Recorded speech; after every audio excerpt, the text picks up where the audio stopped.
दुनिया भर से साधु संत और श्रद्धालु हिस्सा ले रहे हैं और पवित्र त्रिवेणी संगम पर आस्था की डुबकी लगा रहे हैं। महाकुंभ में खासतौर पर नागा साधु आकर्षण का केंद्र हैं और इसकी वजह है उनकी जीवन शैली, उनका पहनावा और भक्ति।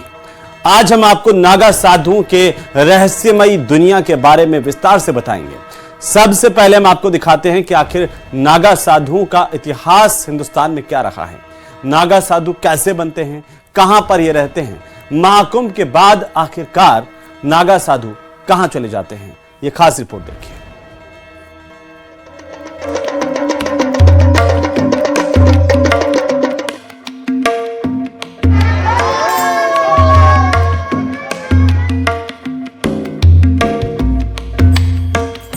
कठिन तपस्या, त्याग, बलिदान का सबसे बड़ा और जीवंत उदाहरण होते हैं नागा साधु।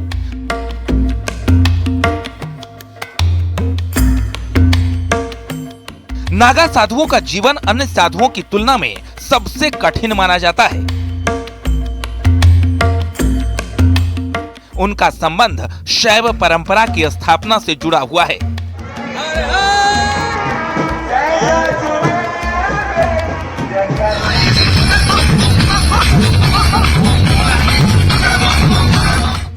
नागा साधु भगवान शिव के अनुयायी होते हैं, जिनके पास तलवार, त्रिशूल, गदा, तीर और धनुष जैसे हथियार होते हैं। नागा साधुओं को अक्सर महाकुंभ, अर्धकुंभ या सिंहस्थ कुंभ में देखा जाता है। आदि गुरु शंकराचार्य ने सनातन धर्म की रक्षा के लिए केवल साधारण सैनिक नहीं बल्कि वैदिक सैनिक तैयार किए। ऐसे सैनिकों का एक संगठन बनाया गया जिनके पास धर्म के अलावा कोई और विरासत नहीं थी। उनके एक हाथ में वेद, गीता, उपनिषद और पुराण थे, तो दूसरे हाथ में भाला, तलवार और कृपाण। आदि गुरु शंकराचार्य ने ऐसे साधु सैनिकों का एक संगठन बनाया जो साधु भी थे और सैनिक भी। इन्हें ज्ञान देना और प्राण लेना दोनों का अभ्यास था। इन्हीं योद्धा साधुओं को उन्होंने नागा नाम दिया।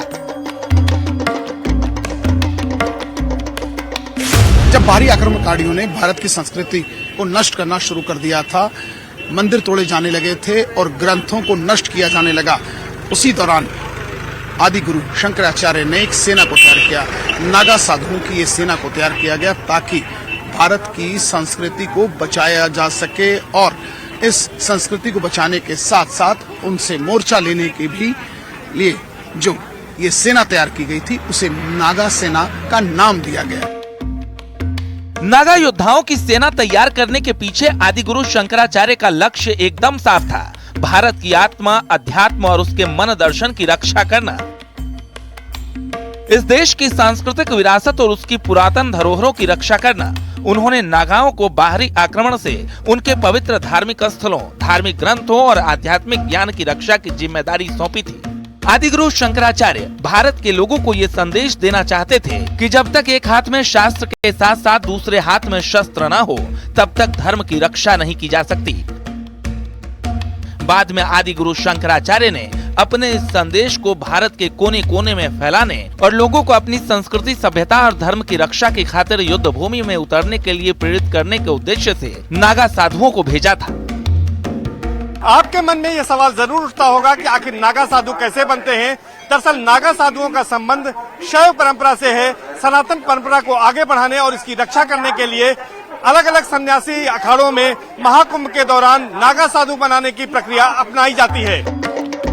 भारत में नागा साधुओं का इतिहास बहुत पुराना है, लेकिन आज भी इनका जीवन आम लोगों के लिए एक रहस्य की तरह होता है। भारत में लगने वाले सबसे बड़े धार्मिक मेले महाकुंभ के कई अलग अलग रंगों में से सबसे रहस्यमयी रंग होते हैं नागा साधु। संतों के 13 अखाड़ों में से 7 अखाड़े ही नागा साधु बनाते हैं। जूना, महानिर्वाणी, निरंजनी, अटल, अग्नि, आनंद और आवाहन अखाड़ा। नागा साधु बनने की प्रक्रिया कठिन और 12 साल लंबी होती है। नागा साधुओं के पंथ में शामिल होने की प्रक्रिया में लगभग 6 साल लगते हैं। इस दौरान नए सदस्य एक लंगोट के अलावा कुछ नहीं पहनते। कुंभ मेले में अंतिम प्रण लेने के बाद वे लंगोट भी त्याग देते हैं और जीवन भर यूं ही नग्न यानी दिगंबर रहते हैं।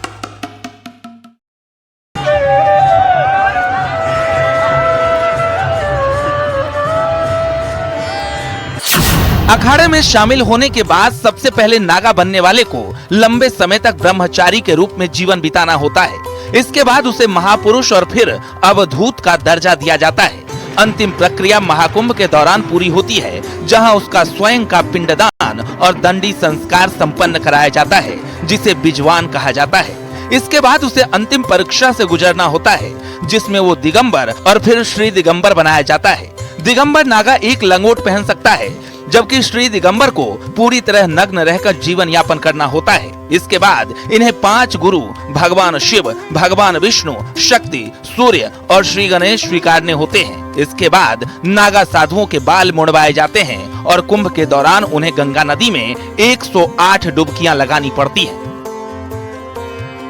नागाओं का पराक्रम इतिहास के पन्नों में पहली बार 1757 में गोकुल के युद्ध के रूप में दर्ज किया गया था, जब 111 नागा साधुओं ने अहमद शाह अब्दाली के नेतृत्व वाली अफगान सेना को बुरी तरह से हराया था। इस बर्बर अफगान सेना का नेतृत्व सरदार खान कर रहा था, जो अफगान शासक अहमद शाह अब्दाली का सबसे निर्दयी सिपाही था। दरअसल अहमद शाह अब्दाली एकदम क्रूर, निर्दयी, रक्त पिशाच शासक था। 1757 में अहमद शाह अब्दाली भारतीय मंदिरों और संस्कृति को ध्वस्त कर आगे बढ़ रहा था। उसी बीच उसने वृंदावन, मथुरा और गोकुल पर भी हमला किया था, लेकिन उसे इस बात का ज्ञान नहीं था कि गोकुल नगरी में उस समय देश के ज्यादातर नागा साधु संत पहुंचे थे। उस समय गोकुल को जीतने की जिम्मेदारी अहमद शाह अब्दाली ने अपने सेनापति सरदार खान को दी थी, जो अपने 4000 सैनिक लेकर गोकुल की ओर बढ़ रहा था। सरदार खान अपने सैनिकों के साथ गोकुल पहुंचा तो उसने देखा कि लगभग 111 नग्न और राख से सने नागा साधु उसका तलवारों और भालों के साथ इंतजार कर रहे थे। नागाओं और अफगानों के बीच युद्ध शुरू हो गया और अफगानों की उम्मीदें कुछ ही घंटों में गलत साबित हुई, क्योंकि उनकी सेना ताश के पत्तों की तरह बिखर गई। इस युद्ध के अलावा भी नागाओं ने देश की रक्षा के लिए कई युद्ध लड़े और अपना बलिदान तक दिया। प्रयागराज में दीक्षा लेने वालों को नागा कहते हैं। हरिद्वार में दीक्षा लेने वालों को बर्फानी नागा कहा जाता है। उज्जैन में दीक्षा लेने वालों को खूनी नागा कहते हैं। नासिक में दीक्षा लेने वाले को खिचड़िया नागा कहते हैं। नागा साधुओं का जीवन बहुत रहस्यमय होता है। कुंभ के बाद वो कहीं गायब हो जाते हैं। कहा जाता है कि नागा साधु जंगल के रास्ते से देर रात में यात्रा करते हैं, इसलिए ये किसी को नजर नहीं आते। नागा साधु समय समय पर अपनी जगह बदलते रहते हैं, इस कारण इनकी सही स्थिति का पता लगाना बहुत मुश्किल होता है। ये लोग गुप्त स्थान पर रहकर ही तपस्या करते हैं। Bureau report, news 18। तो वैसे तो नागा साधुओं के पास आध्यात्मिक शक्ति और भक्ति के अलावा कुछ नहीं होता है, क्योंकि नागा का अर्थ ही खाली होता है। लेकिन 17 श्रृंगार ऐसे होते हैं जो नागा साधुओं के पास जरूर होते हैं, जो हर नागा साधु महाकुंभ के अमृत स्नान से पहले करते हैं। खास रिपोर्ट देखिए।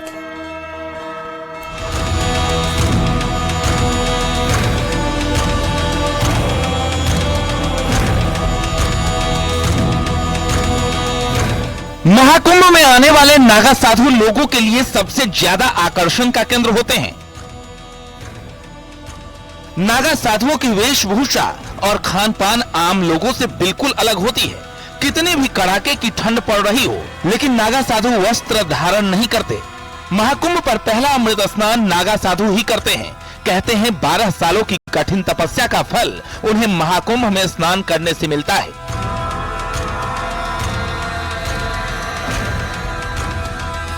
नागा साधुओं को ठंड नहीं लगने का कारण है उनकी कठिन साधना। वो अग्नि साधना करते हैं, जिससे अग्नि तत्व को अपने शरीर में इकट्ठा करते हैं और शरीर को गर्म करते हैं। नाड़ी शोधन प्राणायाम, जिससे शरीर में वायु को संतुलित किया जाता है। मंत्र जाप और भस्म का लेप। माना जाता है कि इन साधनाओं से नागा अपने शरीर को तपाते हैं। वैसे तो नागा साधुओं के पास आध्यात्मिक शक्ति और भक्ति के अलावा कुछ नहीं होता, क्योंकि नागा का अर्थ ही खाली होता है। लेकिन 17 श्रृंगार